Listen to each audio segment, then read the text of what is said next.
Pebbles Bengali। বিশ্বাসের জয়। এক গ্রামে মাধব নামে খুব ধনী এক লোক থাকত। সে ভীষণ দয়ালু ছিল। রোজ সে গরিবদের খাবার খাওয়াতো। লক্ষ্মী নামের এক গরিব মহিলা রোজ তাকে দই এনে দিত।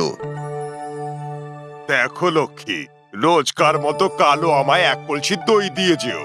নিশ্চয়ই বাবু, কাল সকাল সকাল আনবো। কিন্তু দুর্ভাগ্যবশত পরের দিন লক্ষ্মীর গরু অনেক কম দুধ দিল, যার ফলে ও এক কলসি দই বানাতে পারল না। যখন সে মাধবের বাড়ি গেল, আরে এ কি, এ তো অনেক কম।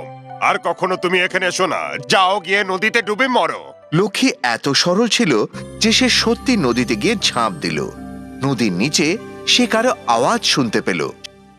দাঁড়াও, এই দইয়ের কলসিটা নাও। এতে দই কখনো শেষ হবে না। যত তুমি বের করবে ততবারই এই কলসি আবার ভরে যাবে। যাও, এই কলসির দই দিয়ে ওকে খুশি করো। লক্ষ্মী সেই কলসি নিয়ে মাধবের কাছে গেল। তুমি আবার এসেছো, এই কলসিও আমার জন্য যথেষ্ট নয়, যাও এখান থেকে। শুনুন তো আগে, এই কলসি থেকে আমি আপনাকে যত ইচ্ছে দই দিতে পারি। আমাকে মুখ্য ভেবেছো তুমি? তা কি করে সম্ভব?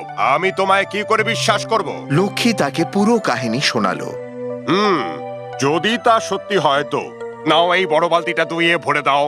লক্ষ্মী কলসি থেকে দই সেই বালতিতে ঢাললো। বালতি পুরো ভরে গেল। মাধব নিজের চোখকে বিশ্বাস করতে পারছিল না। সে ঘরের সব বাসন জড়ো করলো। লক্ষ্মী সেগুলো দইয়ে ভরে দিল। শেষ পর্যন্ত লক্ষ্মী, তুমি সত্যি মহান। ঈশ্বর তোমায় দইয়ের এই কলসি দিয়ে তোমায় বিপদ থেকে বাঁচিয়েছেন। তোমার বিশ্বাস সত্যিই অটুট।